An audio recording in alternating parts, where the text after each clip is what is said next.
je vous remercie pour votre patience. On va essayer de faire un compromis entre des notions un petit peu physiques et théoriques, mais très peu théoriques.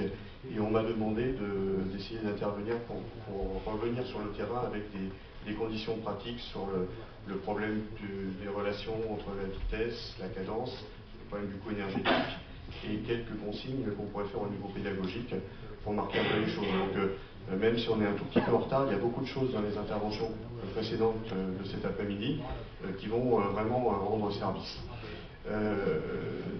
Donc, première chose, je voudrais insister sur le fait que quand on apprenait il y a longtemps sur les résistances à l'avancement, et ça a été rappelé tout à l'heure par plusieurs intervenants, qu'effectivement les résistances, elles évoluaient ou elles augmentaient au carré avec la vitesse. C'est quelque chose d'extrêmement important. Mais c'est extrêmement important à partir du moment où on considère que le nageur il est dans l'eau. C'est vrai que le nageur est souvent dans l'eau, mais le nageur n'est pas toujours en surface. Il n'est pas toujours en train donc de nager conventionnellement. Donc je voulais insister un petit peu sur cet aspect. De plus en plus, lorsqu'on réfléchit sur l'évolution des progrès de la natation mondiale, on est bien entendu obligé de réfléchir aussi aux autres aspects de la natation qui n'est pas nager en surface. Donc quelques exemples que vous connaissez parfaitement, si ça veut bien marcher. Donc effectivement, on voit ici Alexander nager en surface avec la technique qui le caractérise et que vous connaissez tous. Voilà, ça c'est la première chose. Donc jusque-là, rien d'extraordinaire. Les résistances à l'avancement augmenteront au carré avec la vitesse. Ce qui expliquera notamment, et plusieurs intervenants l'ont précisé dans cet après-midi, que plus on va vite, plus la distance par cycle est obligée de diminuer, contrairement à ce qui se passe en vélo ou ce qui se passe en athlétisme. La longueur du cycle, physiquement, est obligée de diminuer. Donc pour aller plus vite, on est obligé de mettre plus de cadence, mais la contrepartie, c'est que d'une certaine façon, à cause des résistances, la distance par cycle diminue forcément. Donc ça, c'est ce qui se passe dans l'eau. Alors c'est forcément lié à d'autres solutions que vont prendre les nageurs à nouveau pour aller plus vite. Alors là, vous allez voir des choses qui sont liées à des parties aussi non nagées. Donc par exemple, quelque chose sur Michael Klimt, s'il veut bien. Voilà. Peu importe. Donc les parties entrées dans l'eau, les parties sous-marines, il faut savoir que, et vous le savez tous, si ces nageurs font ça, c'est qu'effectivement, ils vont plus vite sous l'eau parce que les résistances à l'avancement sont moindres à une certaine profondeur. Donc bien entendu, il y a un côté aussi locomoteur. La notion d'amplitude et de fréquence est tout à fait valable aussi à une profondeur qui est éventuellement d'1,50 m, 2 mètres sous l'eau. Et ça dans toutes les nages. Donc on voit ici une impulsion donnée par Jeff Rouse en dos, qui va, vous voyez, manifestement chercher une profondeur importante, et ça se voit même dans l'orientation de l'entrée dans l'eau, hein, pour aller vraiment chercher une profondeur, pour aller chercher vraiment une profondeur importante. Vous le voyez aussi ici. Peut-être troisième point. Lorsqu'on augmente les résistances à outrance, on peut en arriver justement à reconstruire une natation différente qui aura une utilité particulière.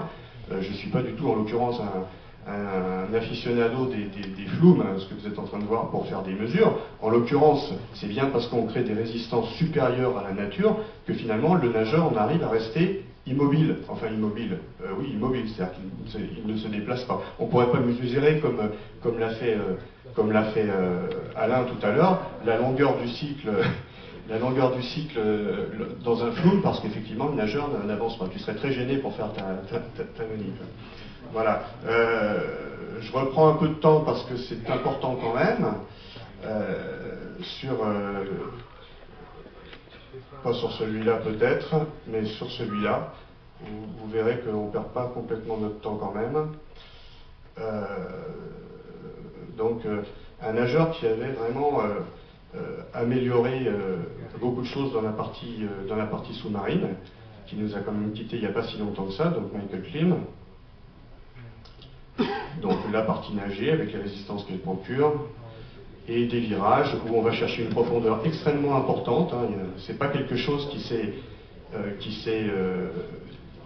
fait de façon inopinée et spontanée. Il y a beaucoup de travail dans toutes ces images. Et moi, personnellement, je me réjouis que la Fédération française de natation entreprenne aujourd'hui des études sur la qualité qu'on peut obtenir sur les départs et sur les virages. On en arrive même à avoir des nageurs, en l'occurrence Thomas Roprat, qui est considéré bien entendu comme un fabuleux nageur, tout bassin et toute longueur confondue, mais qui est quand même considéré d'une certaine façon comme un nageur spécialiste de petits bassins. Michael Phelps également. Donc pour revenir à des propos qu'avait Marc Bégotti hier,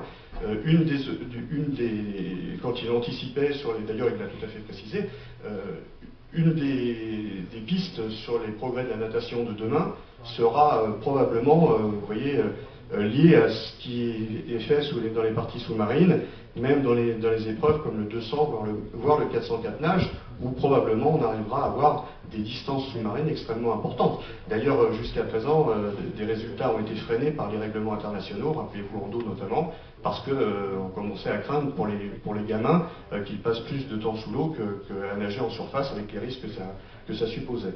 Donc voilà, je voulais attirer votre attention là-dessus, mais si on va plus vite dans l'air, disons, on peut pousser sur un bloc de départ et être à plus de 5 mètres secondes. Sous l'eau, on peut être à 2,3 mètres secondes lorsqu'on nage à 2,1 mètres secondes. Tout ça, ce sont des différences qui sont extrêmement importantes, et pourtant on est bien dans le même sport. Là, on parle tous de natation cet après-midi. Hein, donc, le problème des résistances donc, est naturellement central et constituerait certainement, on pourra en discuter avec Alain Cateau, des débuts d'explication sur les résultats qu'il trouve. Je suppose qu'il y a beaucoup de choses qui sont liées aux résistances, aux différentes vitesses, mais on en parlera plus tard.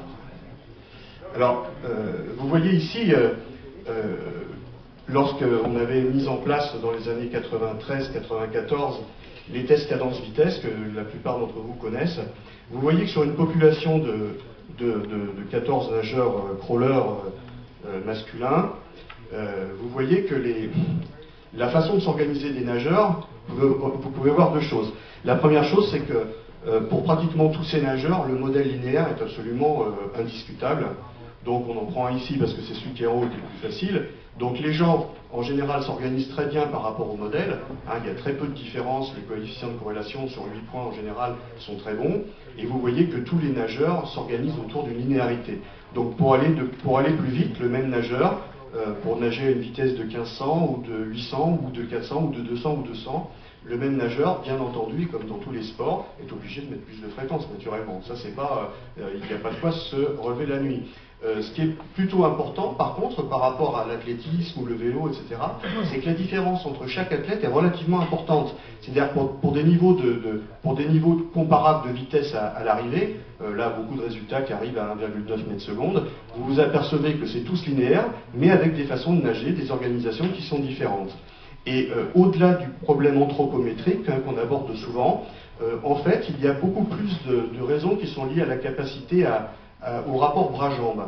Des gens qui sont très forts en bras mais qui ne laissent pas beaucoup les jambes, ou des gens qui au contraire sont très forts en jambes et qui peuvent se permettre d'avoir des distances partielles beaucoup plus importantes sans qu'il y ait de maintenir une continuité des actions motrices grâce à un battement phénoménal. Exemple Thorpe bien entendu, ou Popov. Hein, des gens qui nagent autour de 57 secondes ou 100 mètres jambes seuls. Ce qui est quand même pas le lot commun. Donc évidemment, ils ne vont pas s'organiser comme Janet Evans ou comme Claudia Paul, qui ne sont pas des gens qui étaient spécialement forts en jambes. Autre chose qui est importante et sur laquelle je souhaite insister, et contrairement, donc si on a vu qu'un nageur pour aller de plus en plus vite va utiliser de plus en plus son registre de cadence sur un modèle qui est tout à fait linéaire, la contrepartie, on l'a vu tout à l'heure, c'est que vous voyez ici, et ça bien entendu c'est un exemple qui correspond à tous les nageurs, j'aurais pas été choisir quelqu'un qui soit atypique, donc plus on va vite, plus la distance par cycle décroît. Donc la relation vitesse-fréquence, c'est linéaire vers le haut, et la relation vitesse-distance par cycle, au même moment et pour le même nageur, c'est linéaire vers le bas. Donc il est très difficile, et bien sûr il y aura des applications, par exemple pour les coups de bras ou pour les cadences, il est extrêmement difficile de pouvoir dire à quelqu'un nage un 50 mètres à 35 de cadence ou sur tant de coups de bras si on ne précise pas la vitesse, puisque évidemment la vitesse et la distance par cycle sont liées, et plus on va vite, et on l'a vu sur les interventions précédentes, que ce soit Didier ou M. Arellano, on a vu que les distances par cycle diminuaient, ou Alain. Donc dans toutes les interventions, il faut se souvenir que naturellement, la physique implique que les distances par cycle, à cause des résistances à l'avancement, notamment sur la surface du mètre couple ou sur le coefficient de forme, plus on va vite, malheureusement, plus il y a un élastique qui vous tire aussi vers l'arrière. Et ça, c'est malheureusement, on ne peut rien faire contre. Donc, première conséquence pratique, imaginons un nageur qui nage à peu près 50 secondes au 100 mètres papillon. On a vu qu'il était capable de plonger lorsqu'il est dans l'air, l'impulsion qu'il donne à partir du bloc de départ, au moins 5 mètres secondes. Ça peut être beaucoup plus fort, ça dépend d'autres capacités qu'il a à pousser comme sur un grab start ou comme plus proche de l'athlétisme dans des blocs de départ. Il va nager un petit peu en dessous de 2 mètres secondes s'il fait 50 secondes au papillon, puisqu'il a des gains sur le départ, sur les virages. Donc il va peut-être nager à 1m95 secondes. Il a des passages sous-marins en fonction d'où il est placé dans l'eau, et à cause des résistances à l'avancement, environ entre 2,1 mètres secondes et 1,8 mètres secondes. Quand il est très profond et qu'il a besoin de remonter, bien entendu, il n'est plus parallèle à la surface de l'eau, donc en vitesse linéaire, il est forcément moins rapide. Il faut savoir aussi qu'il s'entraîne et qu'il participe à d'autres épreuves de compétition. Il n'y a plus un nageur au monde qui va faire un 100 papes et puis je fais jamais rien d'autre. Il est dans des relais, il est dans d'autres épreuves.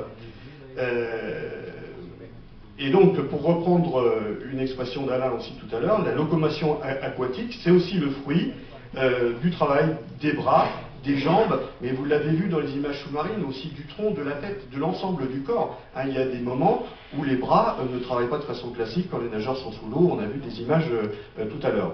Donc la vitesse générale des nageurs, quand on dit la vitesse et l'amplitude par la fréquence, j'aurais tendance à dire là c'est l'ensemble des fréquences et l'ensemble des amplitudes qui fait la vitesse du nageur à différents moments de son épreuve.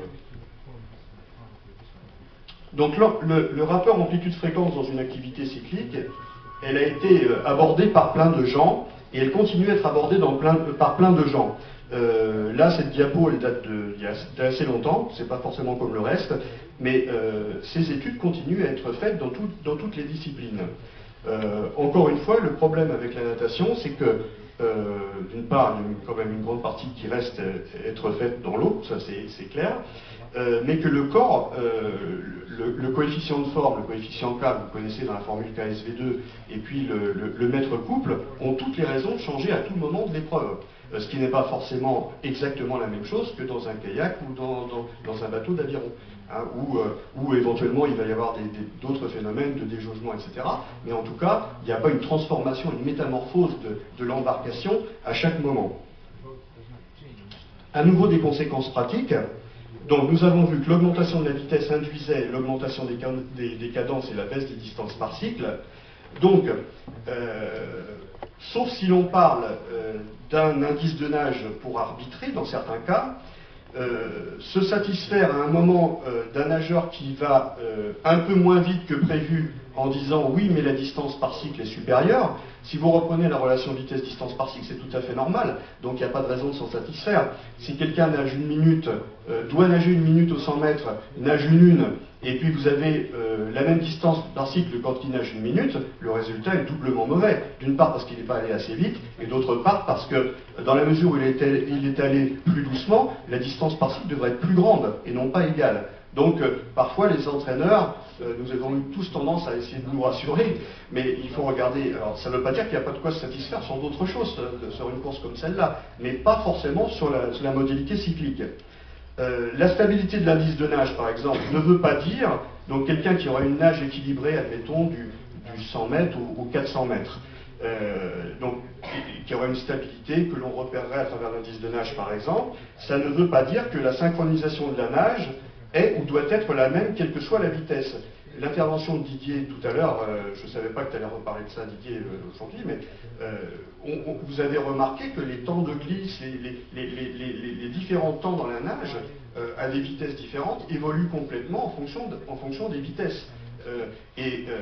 En fait, le nageur, suivant qu'il nage à des vitesses basses ou des vitesses moyennes ou des vitesses hautes, va s'organiser différemment, mais c'est le même nageur et on doit et on est obligé de s'interroger si de nager à des vitesses qui sont spécifiquement différentes des vitesses de course, est-ce que c'est une bonne chose? Parce que d'une certaine façon, on peut même se dire des fois, est-ce que c'est la même nage? Bon, je vais un petit peu loin, mais on peut se poser la question, et en tout cas, il y a des gens qui considèrent, et je vois des gens dans cette salle avec qui, bien entendu, on a eu l'occasion d'en discuter à plusieurs reprises, qui vont dire, moi, mon brasseur, quand il nage en brasse, il va en faire une petite partie, mais je veux qu'il nage à des vitesses, pratiquement à des vitesses de course, et de faire un 2000 mètres brasse, pour moi, ça n'a pas d'intérêt. Puis d'autres qui vont penser l'inverse, parce que pensant développer au niveau musculaire certaines capacités, etc.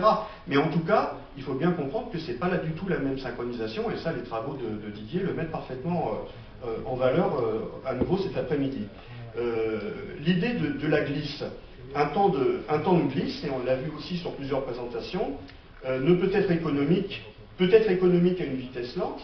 Un nageur de 100 mètres qui fait un 1500, il va avoir une stratégie éventuellement pour faire un 1500, pour pas se tuer, tout simplement, et donc il va utiliser un temps de glisse, c'est pas bien grave.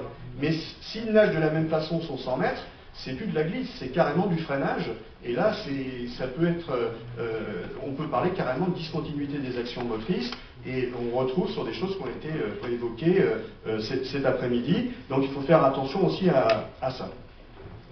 Donc effectivement, de vieilles notions, et j'espère que Raymond Cateau ne me contredira pas, la continuité des actions motrices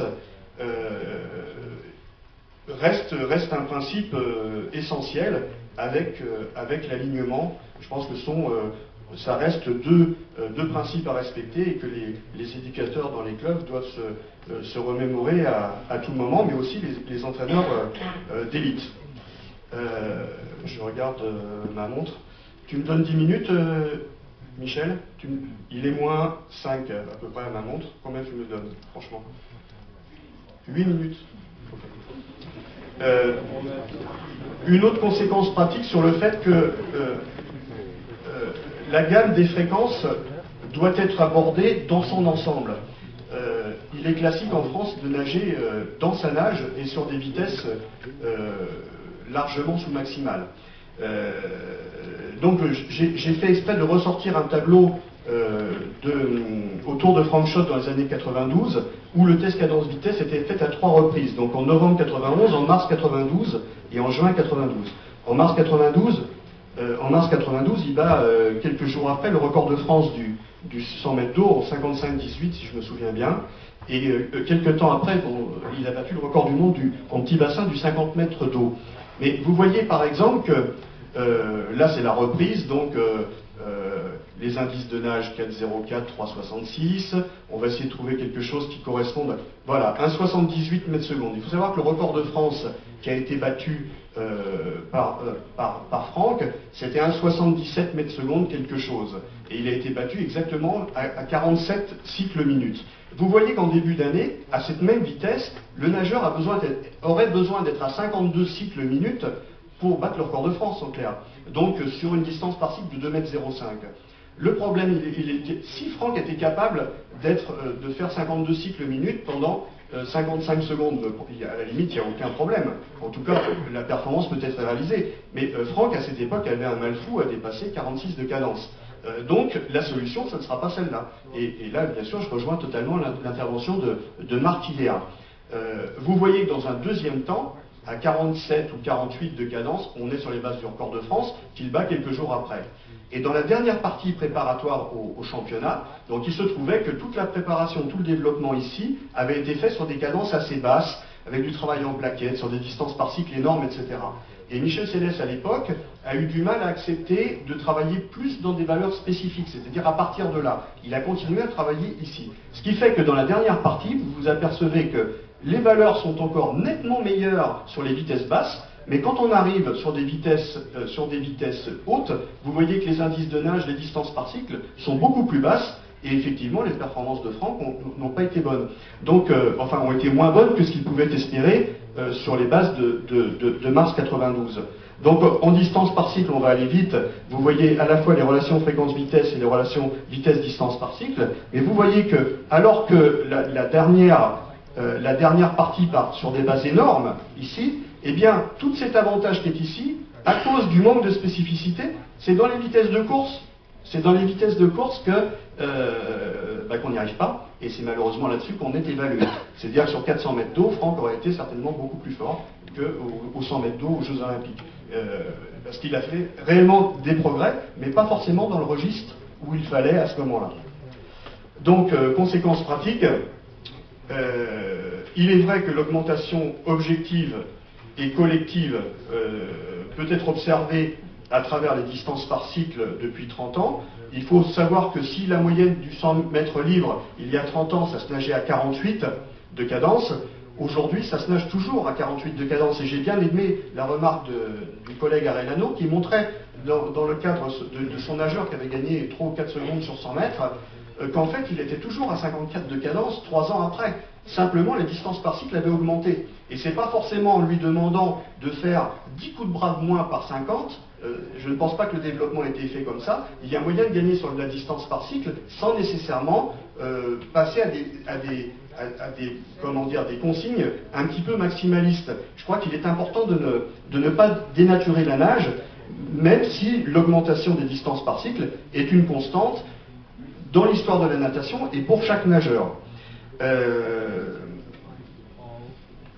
Donc les projections à risque, eh bien, elles peuvent être fabuleuses quand ça marche. C'est un risque, c'est un pari. On peut se dire effectivement, un nageur a tel potentiel, je pense qu'il peut emmener tel braquet, et peut-être que si ça marche, il peut être champion olympique, c'est vrai. Mais il faut faire attention d'avoir des retours sur ce qu'on fait, et Marc l'a montré hier, d'avoir des retours est important. La vitesse limitée par les résistances, donc les barrières peuvent être dues à l'impossibilité d'augmenter les fréquences. Si je me souviens un jour d'un nageur qui faisait 30 secondes aux 50 brasses à l'époque sur 65 de cadence, j'avais récupéré ce nageur, et c'est vrai que si vous voulez un jour qu'il fasse 28, s'il est déjà à 65 de cadence, et encore plus si vous voulez qu'il nage une 2 aux 100 brasses, vous vous dites comment je vais faire. Mais la réponse, à part s'il a fait une faute technique pour l'après-midi de sa finale, la réponse, c'est pas de lui dire de nager à 54 de cadence dès l'après-midi. Donc effectivement, il faut avoir une stratégie à moyen terme. Et en l'occurrence, ce nageur-là avait fait une très bonne place au championnat de France, en nageant beaucoup mieux que le matin, beaucoup mieux que les 30 secondes, et en n'étant pas à 65 de cadence. C'est-à-dire, je lui ai dit, mais essaie de t'allonger. Alors il m'a écouté, il a été à 68 de cadence, il a gagné 5 dixièmes. C'est-à-dire qu'en ne faisant absolument pas ce que je lui demandais, il a fait beaucoup mieux.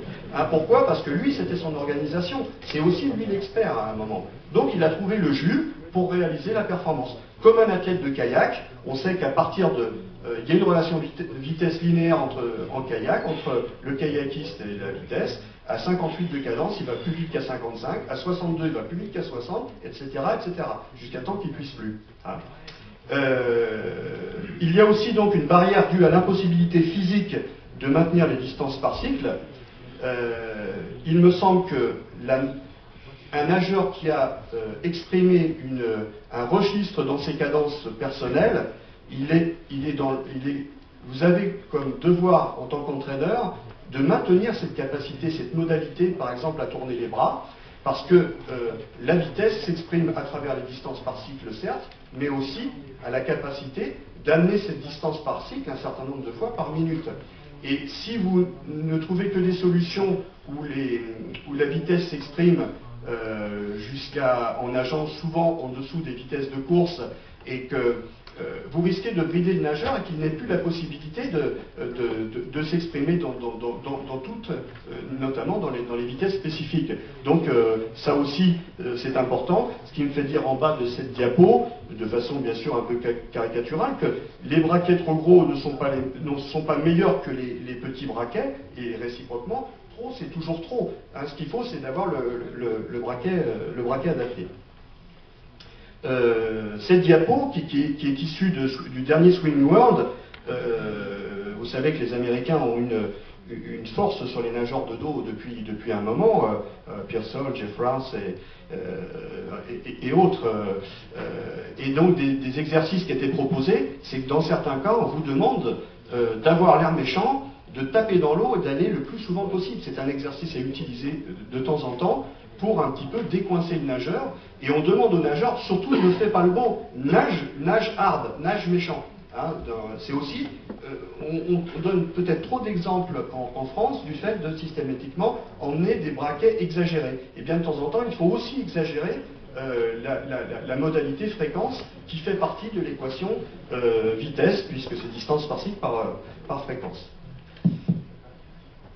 Alors je vais peut-être terminer par ça, puisque c'est impossible que je termine ma présentation. Je vais terminer par une dernière vague de conséquences pratiques.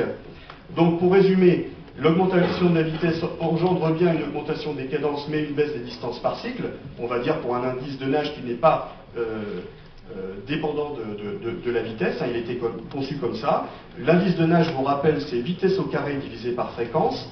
Pour certains nageurs, et au-delà de certaines vitesses, on est pratiquement à vitesse au cube divisé par fréquence, quand les gens ne savent pas très bien nager dans des vitesses très hautes. D'où l'intérêt d'être à l'aise sur des cadences extrêmement élevées. L'alignement est indispensable, mais non producteur de vitesse. Il contribue à être moins freiné, et surtout aux vitesses... Voilà, il contribue à être moins freiné. Et surtout aux vitesses élevées, donc c'est absolument indispensable. Ceci dit, le fait d'être aligné, un bras devant arrêté, un bras en l'air, et éventuellement pas beaucoup de jambes, on est aligné, mais c'est que du freinage à des vitesses élevées. Donc la continuité des actions motrices, c'est essentiel.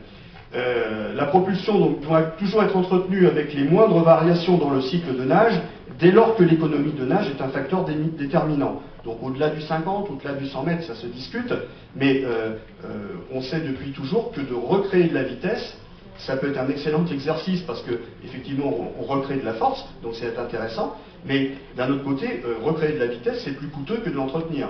Donc voilà.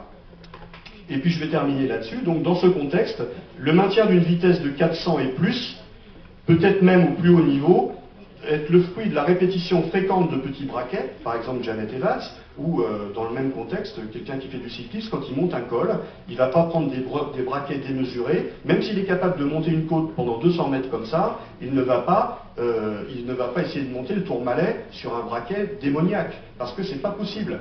Et on n'entraînera pas dans 10 ans le marathonien en triple saut en espérant d'emmener des braquets qui ne sont pas possibles, parce que même les fibres énergétiques aérobies ne le permettent pas. Donc au-delà du 400, le coût énergétique, l'économie de nage prend de plus en plus d'importance, et nous ne pouvons que constater que nombre de records du monde encore actuels sont réalisés, ou de podiums olympiques sont réalisés avec des petits braquets qu'on emmène souvent. Voilà. Et puis voilà. Et je vous remercie de votre attention.